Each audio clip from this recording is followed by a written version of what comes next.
Here we are in a new form. This is called the APU acronym test, and I wanted to take a little deeper dive into the quiz feature.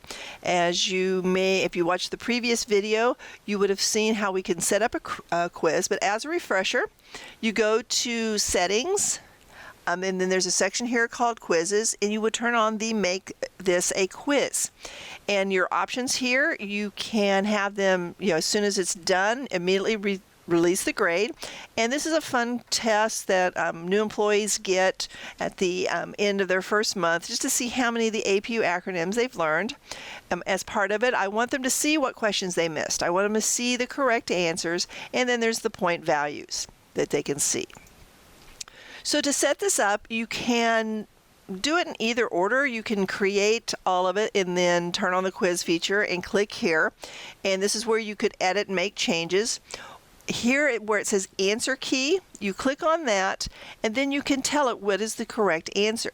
And if there's more than one correct answer, you could check multiples. In this case, there's only one. Here's where you assign the point value. You could create answer feedback. In this situation, I've not done that, but you could. And then once you're done with it, you hit Edit Question. And you would just go through your quiz and do it that way. Let me scroll down to the bottom. And now I want to add an additional question here. So I'm going to hit the plus sign. And this time, instead of a multiple choice, I'm going to make it short answer.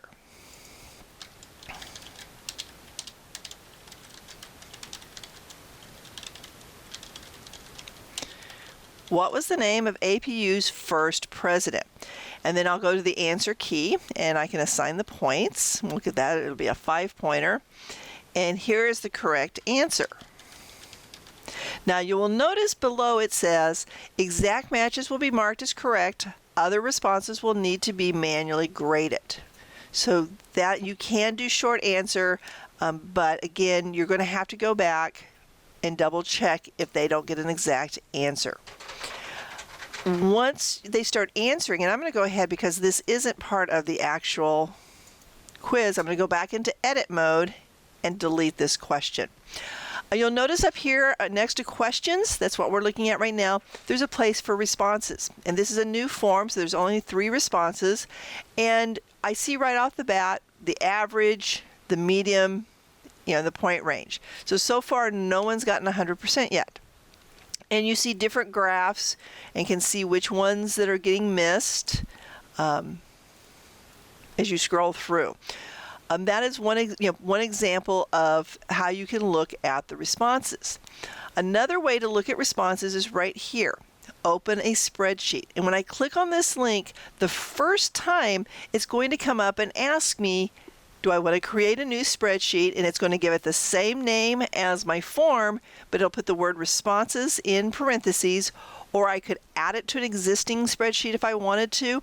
I personally tend to just create a new spreadsheet, but you have the option to just have one spreadsheet with all of these responses that going into it.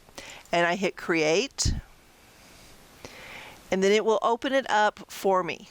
And I can see, when the different people took the test. I don't gather their information as far as their name, so I have no idea who took the test and how they did. But you can see 16 of 23, 9 of 23, and 17 of 23. So not doing great on the test yet. So that is one way. I can also come here. This is a document that I created for sign-ups. I see the number of responses, I see names, which will hopefully be blurred out by the time you see this video. I see here, that 58% have cleared it with their supervisor to attend a session. This is where it gets really fun and colorful because different people are signing up for different classes. So this information may not be super useful depending on the type of form. This is the summary. I could go through the individuals and see each person who signed up for a class and the information. I can also print the response, which I believe is a relatively new feature, but this makes it really nice. They can fill it out. You can print the individual responses. So that does it kind of for how to look at the data that you're collecting and the responses and the different ways you can manipulate the responses. Hope you're finding this useful. Have a good day.